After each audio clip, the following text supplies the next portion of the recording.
السلام علیکم ورحمۃ اللہ وبرکاتہ۔ کیسے ہیں آپ سب؟ الحمدللہ آج ہم پارہ نمبر 11 شروع کریں گے۔ نحمدہ ونصلی علی رسولہ الکریم، اما بعد فاعوذ باللہ من الشیطان الرجیم، بسم اللہ الرحمن الرحیم، رب اشرح لی صدری ویسر لی امری واحلل عقدۃ من لسانی یفقہوا قولی۔ بچوں، اپنے پچھلے پارہ میں یعنی پارہ نمبر 10 میں جنگ تبوک کا ذکر سنا تھا۔ اس پارہ میں بھی کے شروع میں بھی یعنی پارہ 11 کے شروع میں بھی جنگ تبوک ہی کا ذکر چل رہا ہے۔ اس کی شروع کی آیات میں اللہ کی راہ میں نہ نکلنے والوں کا انجام بتایا گیا ہے۔ نبی کریم صلی اللہ علیہ وسلم جنگ تبوک سے واپس آئے تو جو لوگ اس جنگ میں شامل نہیں ہوئے تھے یعنی منافق لوگ، انہوں نے نبی کریم صلی اللہ علیہ وسلم کے سامنے مختلف بہانے بنائے کہ وہ کیوں جنگ میں نہیں گئے تھے، حالانکہ ان کا کوئی شرعی عذر نہیں تھا، یعنی نہ وہ بیمار تھے، نہ بوڑھے تھے، نہ وہ بچے تھے، بلکہ وہ دولت مند بھی تھے۔ تو اللہ تعالیٰ نے پہلے ہی نبی کریم صلی اللہ علیہ وسلم کو بتا دیا تھا کہ جب آپ مدینہ جائیں گے تو منافقین بہانے بنائیں گے۔ اللہ تعالیٰ نے تقریباً 82 لوگوں کے نام بتا دیے تھے کہ یہ لوگ پکے منافق ہیں۔ اللہ سبحانہ و تعالیٰ ایسے منافقین سے راضی نہیں ہوگا، ان کا ٹھکانہ جہنم ہے۔ تو بچوں، ہم اپنا جائزہ لیں کہ کیا نیکی کے کام کرنے میں ہم پیچھے تو نہیں ہیں، یا ہمیں کوئی سستی یا غفلت تو نہیں ہے، یا ہم میں سے کوئی کوتاہی تو نہیں کر رہا، یا ہم سے کوئی ایسی کوتاہی تو نہیں ہو رہی جس کی وجہ سے ہم نیکی کا موقع ضائع کر رہے ہیں۔ ہمیں عذر کرنے والوں یعنی بہانے بنانے والوں میں سے نہیں ہونا، بلکہ جہاد کرنے والوں میں شامل ہونا ہے، اور ساتھ ساتھ اس کے لیے کوشش اور دعائیں بھی کرنی ہیں۔ اب آگے آیت 100 میں اللہ سبحانہ و تعالیٰ کے محبوب اور پسندیدہ بندوں کی بات آ رہی ہے جن سے اللہ سبحانہ و تعالیٰ راضی یعنی خوش ہوگا اور ان کو جنت عطا کرے گا۔ آئیے اس آیت کو ترجمے کے ساتھ سنتے ہیں۔ سورہ توبہ آیت نمبر 100۔ والسابقون الاولون من المہاجرین والانصار والذین اتبعوہم بإحسان رضی اللہ عنہم ورضوا عنہ وأعد لهم جنات تجری تحتها الانہار خالدین فیہا ابدا ذالک الفوز العظیم۔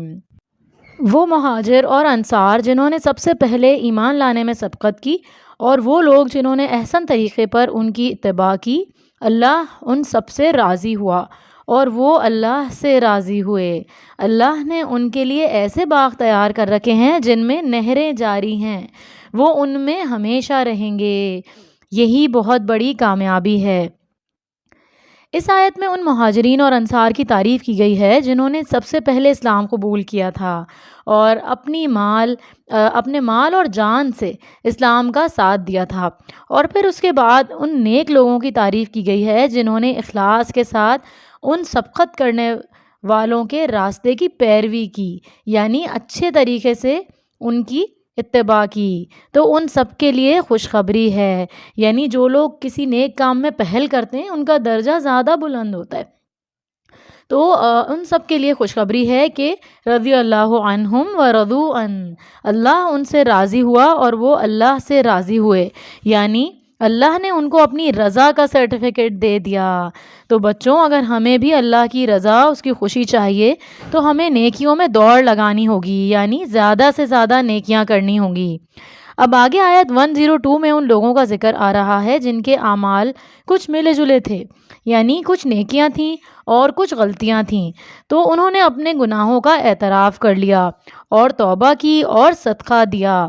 نبی کریم صلی اللہ علیہ وسلم نے ان کے حق میں دعا بھی کی۔ ہم میں سے کچھ لوگ نیک کام کر لیتے ہیں، پھر کچھ خرابیاں بھی کر لیتے ہیں۔ ان کو امید رکھنی چاہیے کہ اللہ مہربان ہے، وہ غفور الرحیم ہے، تو توبہ کے ساتھ ساتھ صدقہ و خیرات کی کثرت کرنی چاہیے۔ اب آگے آیت 107 میں کٹر منافقین کا ذکر آ رہا ہے، یعنی جو پکے منافق ہیں۔ منافقین کی ایک سازش کا ذکر آ رہا ہے۔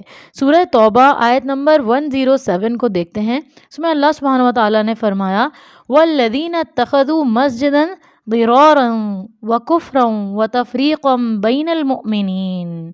نیز کچھ اور لوگ ہیں جنہوں نے ایک مسجد بنائی اس لیے کہ وہ دعوت حق کو نقصان پہنچائیں، کفر پھیلائیں، مومنوں میں تفرقہ ڈالیں۔ مدینہ میں 2 مساجد تھیں، ایک مسجد نبوی اور دوسری مسجد قباء۔ منافقین نے سوچا کہ ہم بھی ایک مسجد بنا لیں جہاں بیٹھ کر ہم مسلمانوں کے خلاف سازشیں کریں، پلاننگ کریں۔ قرآن میں اس مسجد کا نام مسجد درار یعنی نقصان پہنچانے والی مسجد آیا ہے۔ تو بچوں، منافقین کا اس مسجد کو بنانے کا مقصد اسلام کو فائدہ دینا نہیں بلکہ کفر کو فائدہ دینا تھا۔ حالانکہ مسجد تو صرف اللہ کی رضا کے لیے بنائی جاتی ہے، کوئی دوسرا مقصد نہیں ہوتا۔ منافقین نے مسجد بنائی تو چاہا کہ اس مسجد کا افتتاح نبی کریم صلی اللہ علیہ وسلم کریں تاکہ کسی کو کوئی اعتراض ہی نہ ہو، لیکن اللہ نے وحی کے ذریعے آگاہ کر دیا کہ یہ فتنہ اور سازش ہے اور حکم دیا کہ آپ ہرگز اس مسجد میں نماز نہ پڑھیں۔ تو بچوں، ہمیں اس آیت سے یہ بات معلوم ہوئی کہ ہم بھی کوئی کام جب کریں تو اس کا مقصد اللہ کا ڈر، اللہ کا خوف اور اللہ کی رضا ہونی چاہیے۔ یہ چیزیں ہمارے عمل کو ضائع ہونے سے بچاتی ہیں۔ آیت نمبر 108 میں مسجد قباء والوں کی تعریف کی گئی ہے کہ اس کی بنیاد تقوی پر قائم کی گئی ہے۔ ان کے اعمال، عقائد خالص ہیں، وہ پاک ہیں۔ واللہ یحب المطہرین، اور اللہ پاک اور صاف رہنے والوں کو پسند کرتا ہے۔ بچوں، اب آگے آیت نمبر 112 اللہ کے محبوب بندوں کی اس میں 9 صفات آ رہی ہیں، تو ہم دیکھتے ہیں کہ وہ کیا ہیں۔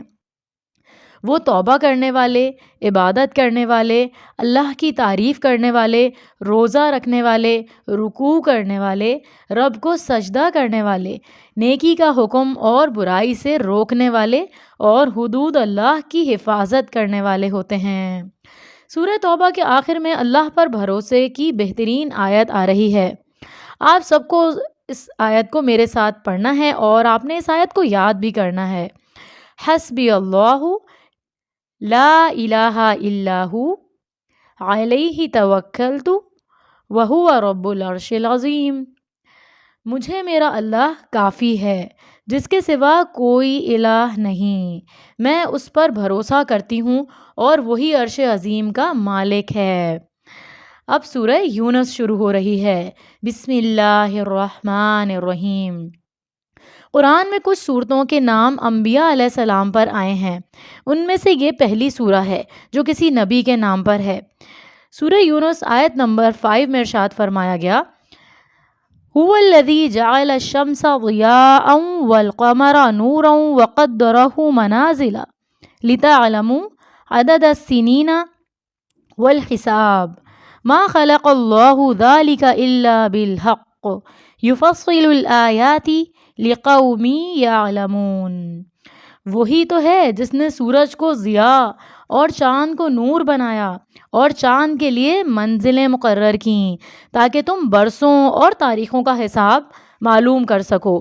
اللہ نے یہ سب چیزیں کسی حقیقی غایت کے لیے ہی پیدا کی ہیں۔ وہ اپنی نشانیاں ان لوگوں کے لیے تفصیل سے بیان کرتا ہے جو علم رکھتے ہیں۔ تو بچوں، سورج اور چاند اللہ کی بڑی نشانیاں ہیں۔ یہ قدرتی کیلنڈر بھی ہیں، یعنی نیچرل کیلنڈرز ہیں۔ اس کی ایک مثال یہ بھی ہے کہ آپ نے رمضان کا چاند دیکھا، پھر چاند کی پہلی تاریخ کو پہلا روزہ رکھا۔ اس سورہ کی آیت نمبر 57 میں بتایا گیا ہے کہ قرآن میں شفا ہے۔ فرمایا گیا، یا ایھا الناس قد جاءتکم موعظۃ من ربکم وشفاء لما فی الصدور وہدی ورحمۃ للمؤمنین۔ لوگوں، تمہارے پاس تمہارے پروردگار کی طرف سے نصیحت آ چکی، یہ دلوں کے امراض کی شفا اور مومنوں کے لیے ہدایت اور رحمت ہے۔ کس کے لیے؟ مومنوں کے لیے ہدایت اور رحمت ہے۔ قرآن کا علم اور اس پر عمل مومنین کے لیے تمام بیماریوں سے شفا ہے۔ عام بیماریوں کے لیے بھی شفا ہے، خاص طور پر سورۃ الفاتحہ، اور اسی طرح سینے کی بیماریوں کی شفا ہے، جیسے گھٹن، وسوسے، برے خیالات وغیرہ۔ دلوں اور جسموں کی بیماریوں میں سے کوئی بیماری ایسی نہیں جس کا علاج اور اس کے سبب کی طرف رہنمائی قرآن میں موجود نہ ہو۔ تو بچوں ہمیں اس نعمت اور رحمت کے مل جانے پر ہمیں اپنا طرز عمل دیکھنا چاہیے کہ ہمارا طرز عمل کیا ہے. ہمارے پاس قرآن آ گیا ہے، ہمارے پاس اتنی بڑا ایک سورس آ گیا ہے ہدایت کا، تو ہم اس کے لیے کیا کوشش کر رہے ہیں. آگے فرمایا قُلْ بِفَضْلِ اللَّهِ وَبِرَحْمَتِهِ فَبِذَلِكَ فَلْيَفْرَحُوا هُوَ خَيْرٌ مِّمَّا يَجْمَعُونَ. آپ لوگوں سے کہیے کہ یہ کتاب اللہ کے فضل اور اس کی مہربانی سے نازل کی گئی ہے، لہٰذا انہیں اس پر خوش ہو جانا چاہیے. یہ ان چیزوں سے بہتر ہے جو وہ جمع کر رہے ہیں. قرآن کا ملنا اللہ کا فضل ہے اور ہر نعمت سے بہتر ہے، اس لیے ہمیں اس پر خوش ہونا چاہیے اور اس پر خوش ہو کے خوشیاں منانی چاہیے اور اللہ کا بہت زیادہ شکر ادا کرنا چاہیے. اور ہم اس سے فائدہ کب اٹھا سکتے ہیں؟ جب ہم مومن ہوں، تبھی ہمارے لیے اس کے اندر ہدایت ہے اور شفا ہے. آگے آیات میں فرعون کی توبہ کا بھی ذکر آیا ہے، لیکن اس نے بہت دیر کر دی تھی، کیونکہ موت کے وقت اگر موت کے فرشتے کو جو دیکھ کر توبہ کرے تو اس کی توبہ قبول نہیں ہوتی. اب آگے آیت 98 میں یونس علیہ السلام کی قوم کا ذکر آ رہا ہے. قوموں کی تاریخ میں یہ واحد مثال ملتی ہے کہ عذاب دیکھنے کے بعد ایمان لانا کسی قوم کو فائدہ مند ہوا، یعنی عذاب آنے سے قبل اپنی غلطی کا احساس ہو گیا اور توبہ کرنے پر اللہ کا عذاب ٹل گیا. اس آیت میں خوشخبری دی گئی ہے، اگر سچی توبہ کی جائے تو قوموں پر سے عذاب ٹل جاتا ہے.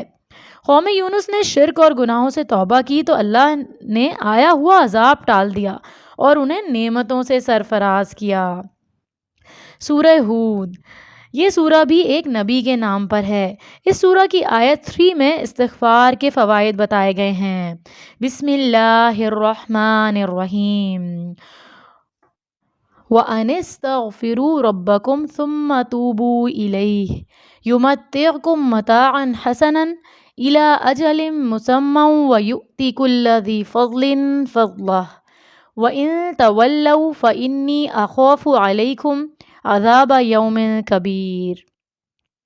اور یہ کہ اپنے پروردگار سے معافی مانگو اور اس کے حضور توبہ کرو، وہ ایک خاص مدت تک تمہیں اچھا سامان زندگی دے گا اور ہر صاحب فضل کو اس کا فضل عطا کرے گا. اور اگر تم منہ پھیرتے ہو تو میں تمہارے حق میں بڑے ہولناک دن کے عذاب سے ڈرتا ہوں. استغفار سے گناہوں کی معافی، رزق کی فراوانی اور خوشحالی ہی آتی ہے. تو بچوں، آج سے آپ سب نے استغفار پڑھنے کی عادت ڈالنی ہے، یعنی استغفر اللہ اس کی تسبیح ضرور پڑھنی ہے انشاءاللہ. الحمدللہ پارہ 11 مکمل ہوا. اللہ ہم سب کو خوب خوب نیکیاں کرنے والا بنائے اور ہماری نیکیوں کو اپنے پاس محفوظ رکھے اور دنیا میں بھی اجر عطا کرے اور آخرت میں بھی. آمین یا رب العالمین. وآخر دعوانا ان الحمدللہ رب العالمین. سبحانک اللہم وبحمدک اشہد ان لا الہ الا انت نستغفرک ونتوب الیک. السلام علیکم ورحمۃ اللہ وبرکاتہ.